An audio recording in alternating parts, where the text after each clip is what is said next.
Hello and welcome everybody to 1991. In 1991, as a little boy, I didn't watch much golf. So Payne Stewart won the US Open. Didn't watch it. However, I did watch. So my dad was not a huge sports fan. And so I remember watching the World Series and he didn't like it.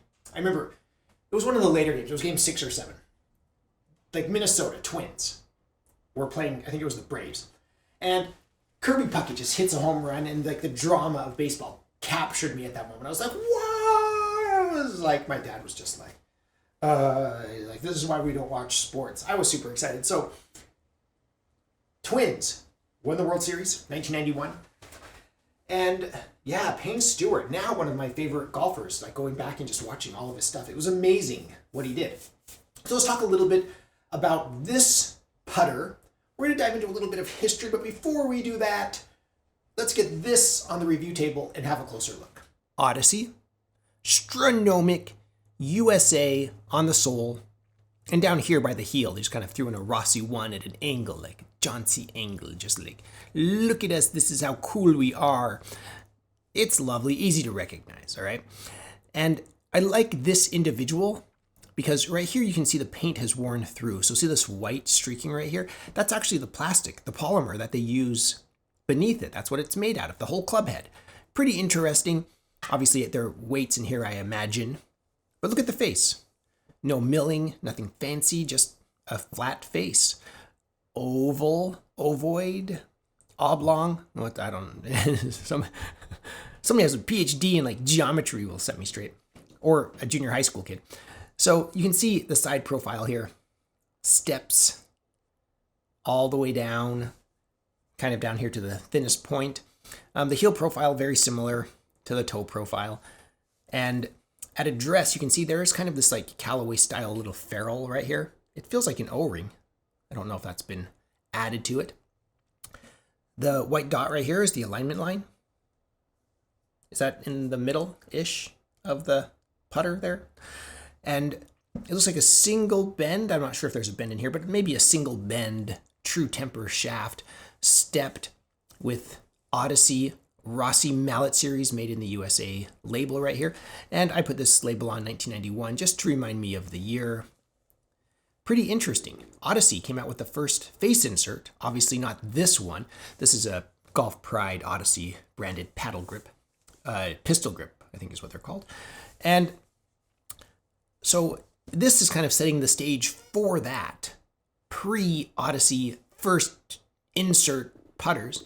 So earlier this year, I actually took this out. Actually, I've taken this out several times over the last 2 years.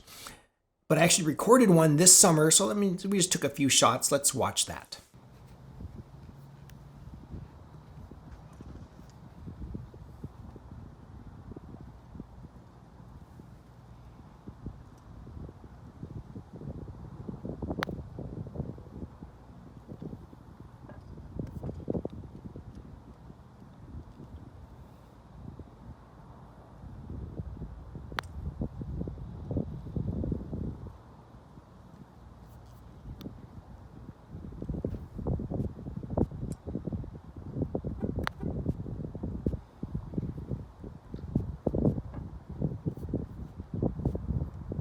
I've had this for over 2 years. I've hit this quite a bit. Indoor, outdoor. I've really tried to wrap my head around what I'm looking at here, and I've come to a few conclusions. Let me know yours in the comments below. Before we dive into what this club is, in order to understand it, I really feel like we have to understand where it came from. So obviously 68, Payne comes out with the Answer putter. Through the 80s, really popular putters included the Slotline brand. Slotline used an aluminum head with weights on either side and this gold, lovely gold dressing they put on here. So just a wonderful heel-toe weighted big old putter. Okay, not quite as big as, you remember, the McGregor Response putter. Now that's a big old putter that Jack Nicklaus used to win the Masters. It's a darling for a day. This was popular for a little while. So this is kind of what we're coming from. Ping Answer, Slotline. Ram came out with the Zebra putter. And this kind of has that look. So at address, you can see it has that kind of zebra look, and this dot right here, the top line, looks like it's very heel bias. It looks like it's, I'm hitting it out of the heel when I line this up. And the other thing is the sound. So when I hit this, obviously it sounds like hitting a golf ball, right? Like we've all hit putts before, and it doesn't sound that different than, say, the manganese bronze that Ping uses. But this really introduced the idea of these new materials which you can use, and they started doing face inserts everywhere. Obviously, this wasn't the first one to have a face insert. They just made the whole club head out of this material, which is interesting. Like, unlike the slot line, which is made out of aluminum, these things can dent pretty easily.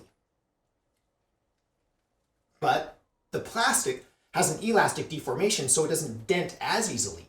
Yeah, the paint will wear off and stuff, but it's pretty durable. Whereas aluminum will have a plastic deformation and the dents will stay. Hey, you know what? I know. The plastic, I know. Don't throw stones at me because plastic has elastic deformation and metal has plastic deformation. I didn't name it. The engineers did that. I'm just the messenger. Okay, so it is interesting. The other thing, besides the sound, the mallet putter, like I said, the zebra putter came out before this.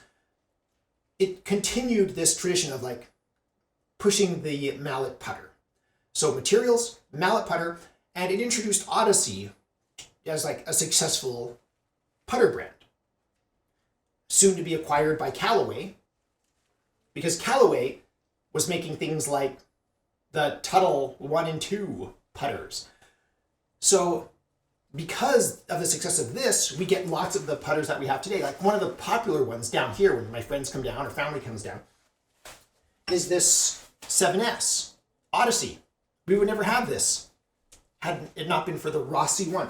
The other interesting one that people just gravitate to, maybe because it's the grip, but I mean, see this jumbo grip right here. This is just an Odyssey White Hot number 1. I had to look. I didn't remember. People love this little blade. It's just a soft, looking kind of answer style putter. Guess what? Face insert.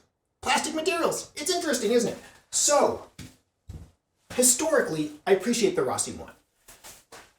It seemed to contribute to our selection of putters we have today. And I consider myself a consumer advocate. I want more selection. I want good prices for all of you out on the other side of that camera. And let's hit another one.